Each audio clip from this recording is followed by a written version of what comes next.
Today, let's read the Magical Fabric of Texas, a non-fiction companion to Material 13's Hurricane Heroes in Texas. It was terrible. Let's go. Contents. 1. Texas. 2. The Spanish arrived. 3. Americans settled Texas. 4. Great Galveston Hurricane. 5. Cattle and oil. 6. Space City. 7. Meet some famous Texans. 8. Deep in the heart of Texas. Doing more research by the Biography Index. 1, 2, 3, 4, 5, 6, 7, 8, 9, 10, 11. Wow, this book is going to be so old. When Jack and Annie came back from the adventure that Magic have chased Hurricane Heroes in Texas, they had a lot of questions.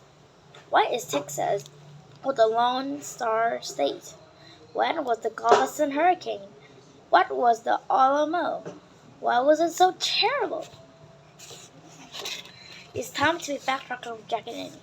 Here's the adventure to match yourself with this book. For games, contests, and lots more fun, check out the MagicHow.com. Ages 7 to 4, 7 to 10, also available as an e-book. Random House, rhcbooks.com. The X-Text level.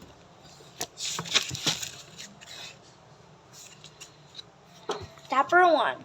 Texas. Everything is bigger than Texas. That's what Texans say, and they might be right. The state itself is huge. It covered more than 260,000 square miles. Alaska was the largest state in the area, and Texas comes second. It's about 2 times the size of Germany and bigger than France and England put together. Texas brought a 35-foot-high statue of cowboy boots in the state's Capitol building, almost 50 feet higher than the U.S. Capitol building in Washington, D.C. Over the years, Texas belonged to 6 different nations. One of those was where it all separate country. Texas has a long history. Spanish explorers sailed from Europe and arrived there in 1590. That's about 100 years before English people settled in Plymouth, Massachusetts, and Jamestown in Virginia. Texas today. Texas is the southern part of the United States. It shares a 2,000-mile border with Mexico and has 360 miles of coastline along the Gulf of Mexico. Oklahoma, New Mexico, Arkansas, and Louisiana are its neighbors. Because Texas is so huge, the land and climate are different throughout the state. The west is flat with hot, dry desert and very little rain. Here there are raised cattle and cotton. The Gulf Coast and miles of sandy beaches have high risk of hurricanes. East Texas is lush and green with large pine forests and fields. It gets enough rain for farmers to grow crops like fruits, nuts, and vegetables. Rivers and mountains. Texas has 91 mountain peaks that are over 1 mile high. The Rio Grande River runs almost 2,000 miles from Colorado down the Gulf of Mexico and marks the border between Texas and Mexico. It's the fourth longest river in the United States. The first Texans. The first people to come to what is now Texas arrived about 1,500 years ago. The ancestors probably walked over a land bridge joining Asia to Alaska. These early people couldn't write, but we know things about them. They made stone tools and hunted spears. Their fossils replay some of the animals they killed. Many, like mammoths, which are ground there wolves and huge buffaloes, no longer exist. We also learned about them from the rocks they painted or carved. The rocks are pictures of humans, buffalo, mountain lions, deer, and birds. Some rocks have the simple handwriting to say, "Look, I was here!" Tribes in Texas. When the Spanish came in the 15th, Native Americans were already living in what is now Texas. These include Lipan, Apache, Kanawaka, and Caddo. During the next 300 years, Comanche, Cherokee, and Choctaw and Chickasaw tribes began living there as well. Each tribe has its own language and way of life. Some moved around hunting buffalo and other animals. All lived in villages where they fished and grew crops. Let's know something too good. Look what lived in Texas. Many years ago, amazing animals including T-Rex lived in Texas. They existed before humans were on Earth. There are some things you might not know about. Dinocheas, Tinon, Tinoicas, Tinoicas lived 110 million years ago. They hunted in packs and have 5-inch claws on the back feet that they probably use to prey or defend themselves. Dinoicas are about 11 feet long, have about 70 super sharp teeth. Pterosaurus Pterosaurus has a skull over 9 feet long, one of the largest skulls of animals that have ever lived. Pterosaurus were around 24 feet long and munched on leaves and other plants. They lived 66 million years ago. Quetzalcoatl. Wait, I need to think about this name first. Maybe it's spelled like this. Quetzalcoatlus. Quetzalcoatlus. Maybe, perhaps. Quetzalcoatlus were not dinosaurs. They were flying reptiles and the size of a small airplane. Quetzalcoatlus had a huge wingspan at 36 feet. Their beaks were up to 8 feet long. Yikes! Number 2, the Spanish arrived. Oh no! Spain is a country in Europe. At 15, Spanish explorers called conquistadors began to explore parts of North and South America. The word conquistadors means conqueror. The conquistadors wanted to take new lands for Spain. One of their goals was to bring silver, gold, and other riches back to Spain. In the 15th, Conquistadors came to what is now Texas, Mexico. Those Spain are bad. They even captured the Incas. We've learned today in class. English. It's called an English history class, but those Spain are terrible. Cakes? Nice.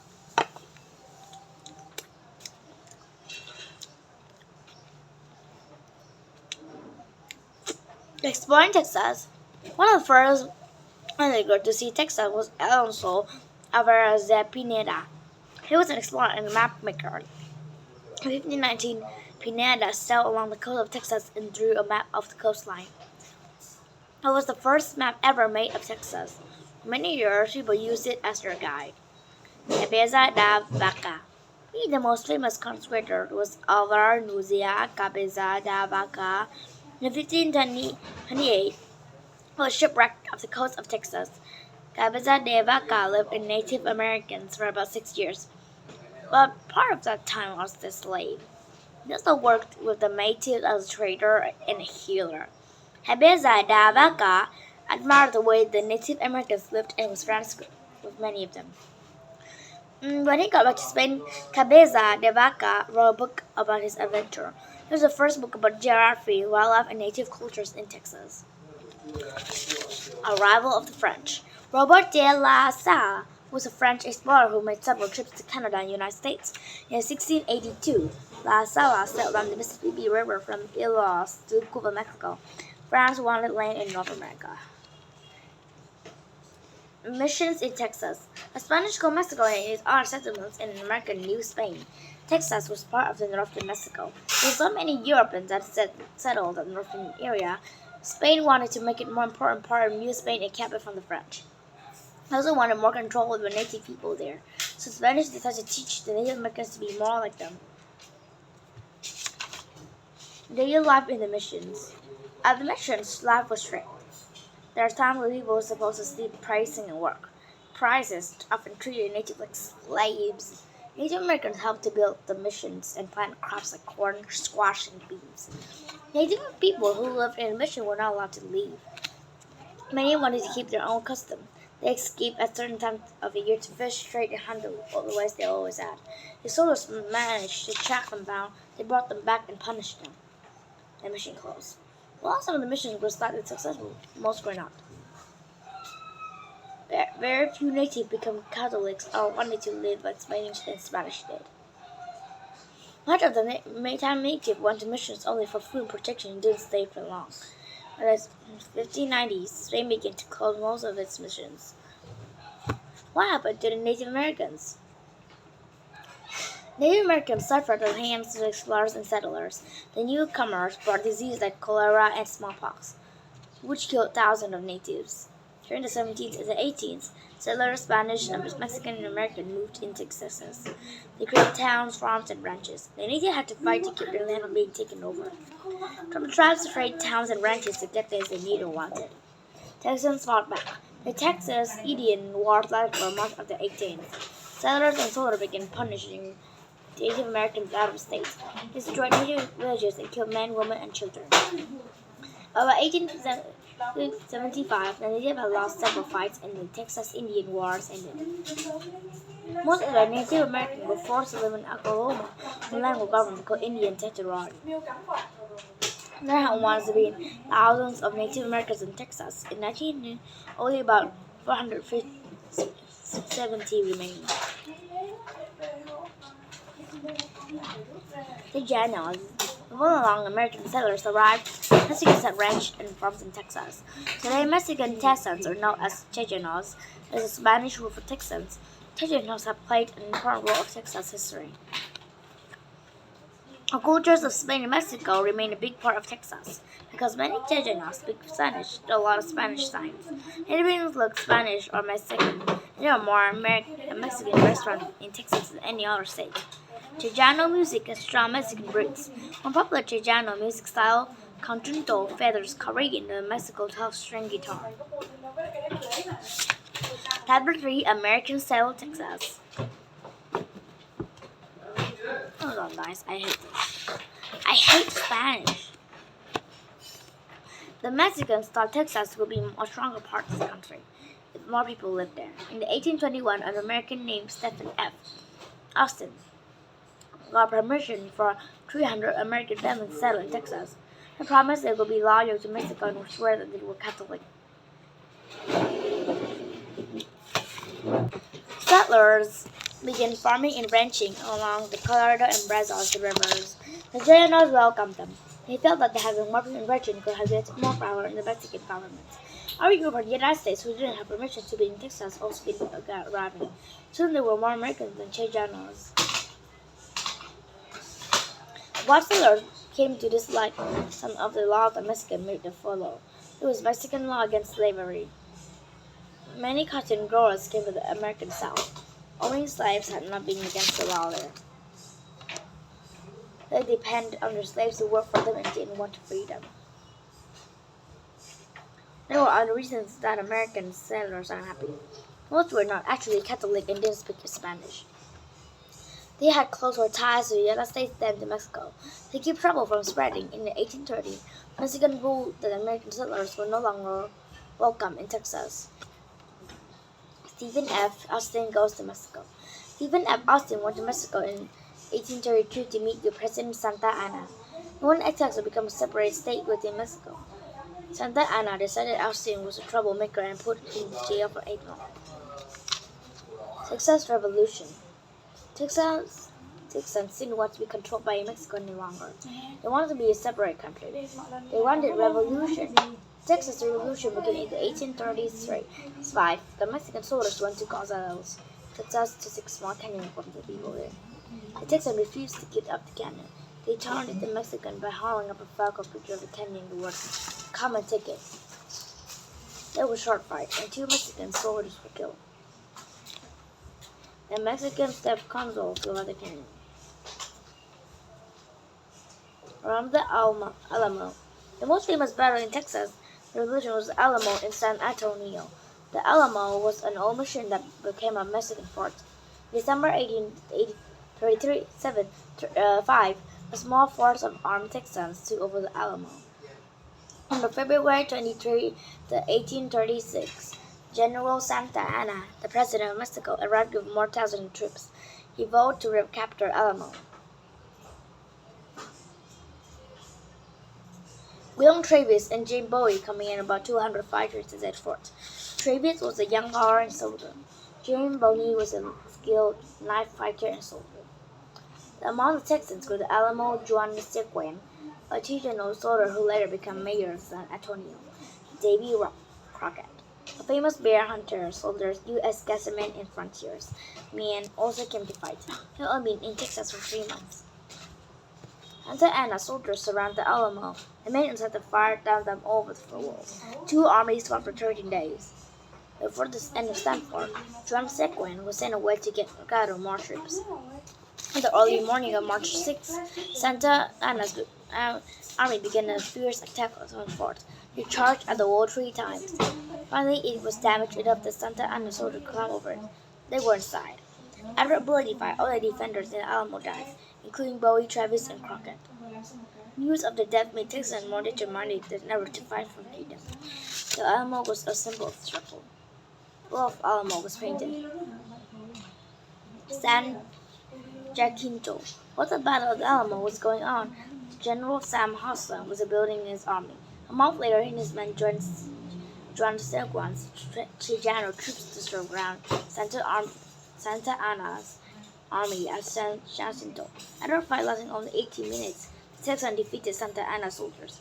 During the fight, the Texas battle cry was, "Remember the Alamo!" After the defeat of the Mexican army at San Jacinto, Texas became the Republic of Texas.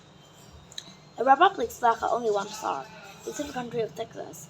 People still call Texas the Lone Star State, the 28th state. 9 years later, Texas joined the United States. Sam Houston thought that being part of the United States would make Texas safer from Mexico. So his fellow Texans that being a U.S. state would help their business. In 1845, Texas became the 28th state. The Civil War. In 1861, the Civil War between Northern and Southern states. The Northern wanted the South to free the slaves. The South refused and broke away from the United States from its government. The name of Confederate States of America. Southern Texas owned about 180,000 slaves in the 1861. The state joined the Confederate cause. After 4 years of bloodiest fighting in U.S. history, the South lost the war. Texas had to free the slave and take a vote to the loyal to the United States. 1870, Texas became a state again. Six Flags.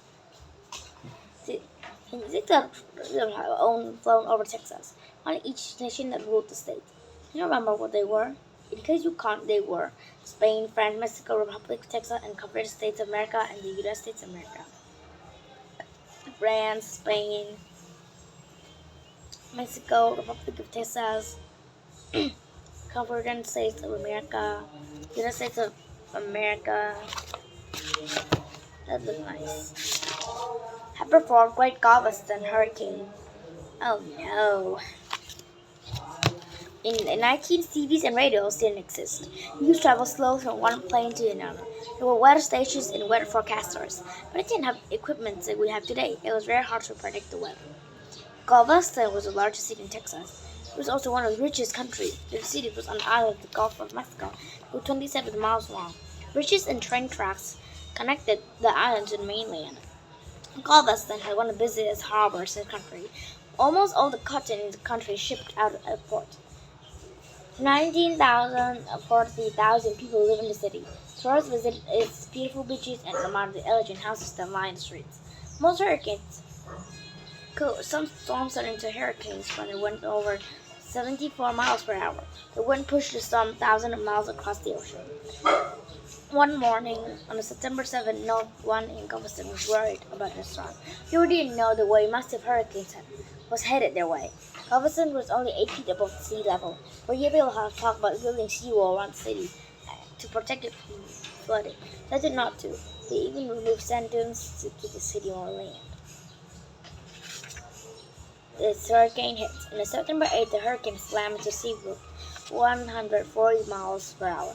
The 15-foot storm flooded streets and destroyed train tracks and bridges that link the city to the mainland. Nothing was safe from the awesome power of the sun. Before telephone, people sent messages by telegram.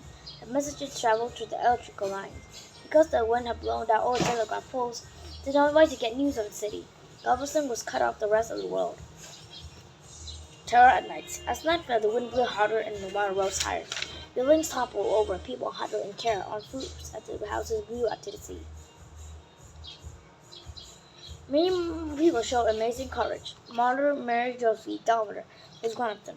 She was a nun who was head of Eunice Academy, the Catholic girls' school. Mother Mary Josie had just welcomed her new students to the fold. When the hurricane hit, water rose 9 feet on the school's first floor. Mother Mary Josie told everyone to run to the second floor.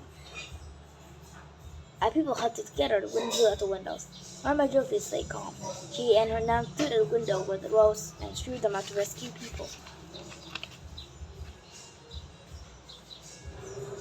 From the flood, they rang the big school bell to survive and find them in the dark. 2 nuns ran to the kitchen for supply, and they didn't return. Everyone thought they'd drowned, but they were found the next day. They stayed alive by floating on a big wreck tray.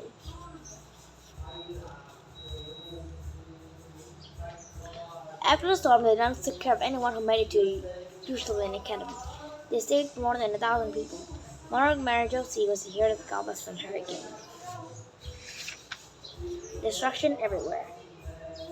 Galveston was in crisis. There was no shelter for everyone. There was no food or water. We didn't have clothes or medicine. On September 9, a ship from Galveston's home managed to reach Texas City. For days on the way to carry news of the disaster. Buildings looked as a giant smash. Experts think that 6,000 to 12,000 people were dead on the scene. The hurricane destroyed 2,600 houses and most of the buildings in Galveston, including schools, churches, and hospitals. The world spread to the government in Texas and the U.S. president. Newspapers all around the country alerted that people in Galveston had gone through this terrible disaster.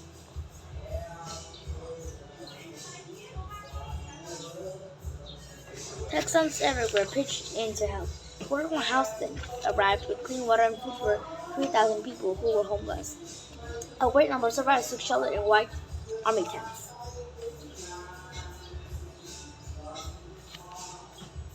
There were so many army tents on the Galveston beach that people called it the White City of Beach.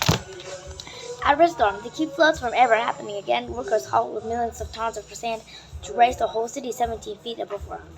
They managed to pack the sand under 2,146 buildings. They also built a strong seawall, but even though Galveston got back on its feet, it was never again the powerful city that been before the hurricane. Galveston hurricane killed more people than Hurricane U.S. history. Many books, movies, and songs about the unforgotten nights from the Galveston. Texas state symbols: mammal, Texas longhorn, bird, Northern mockingbird, flower, bluebonnet, dog, blue lacy, horse, American quarter horse, black, lone star, tree, pecan, hat, cowboy, insects, monarch butterfly, reptile, horned lizard. That was so amazing. Oh, the cattle and oil looks fun, but not now. See you tomorrow and let's read this fantastic book.